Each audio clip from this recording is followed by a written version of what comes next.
काशी के रहवैया हमार भोला, काशी के रहवैया हमार भोला, काशी के रहवैया हमार भोला, काशी के रहवैया हमार भोला।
हमरो भोला जी के कानो नहीं है,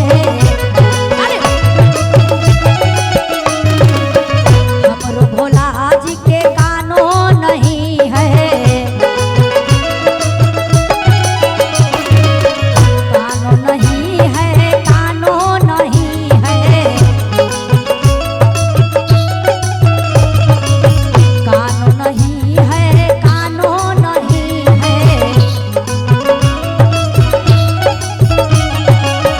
सबसे तेज सुनवैया हमार भोला, सबसे तेज सुनवैया हमार भोला। बोलिए साचे दरबार के झुक के। आप कहाँ गई जी, कहाँ गई तू?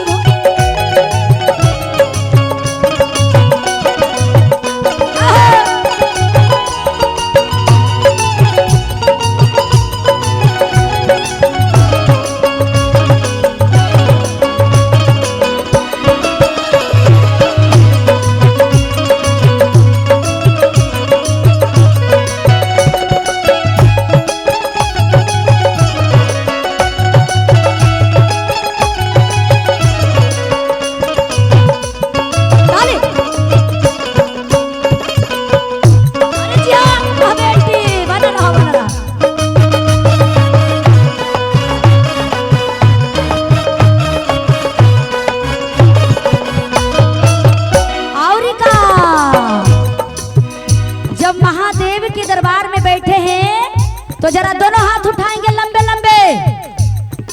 जिनको हाथ ऊपर होती है, जिनको हाथ ऊपर उनकर किस्मत सुपर।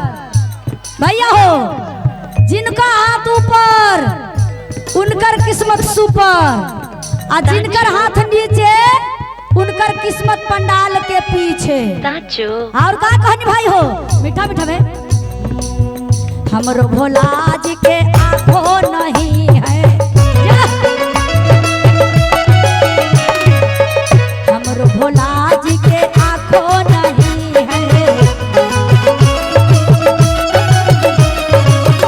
आँखों नहीं है, आँखों नहीं है।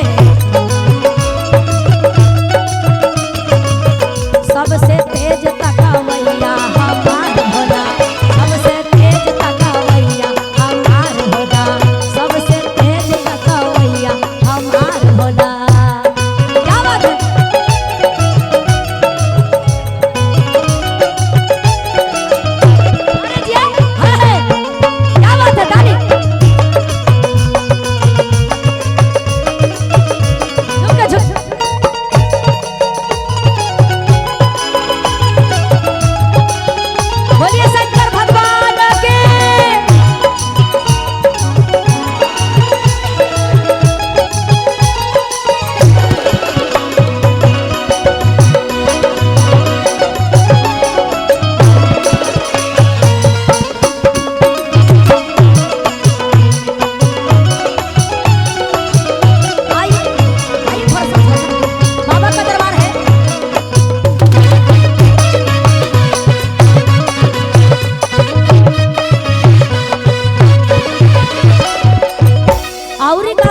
हाथ नहीं खे, आंख नहीं खे, और देखो हमर भोलेनाथ 3 लोक के मालिक हैं।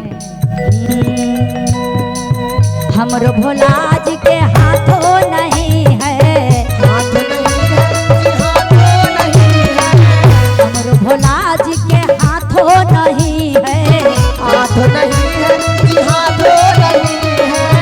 सबसे तेज लिखौला हमार भोला, सबसे तेज लिखा भैया हमार भोला, सबसे तेज लिखा भैया हमार भोला।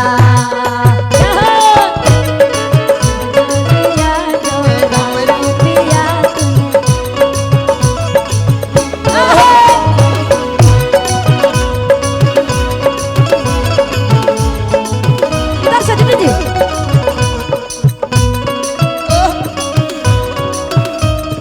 हाय हाय बोलिए शंकर भगवान के। अरे कम से कम आप लोग भी बताइए झूमिए।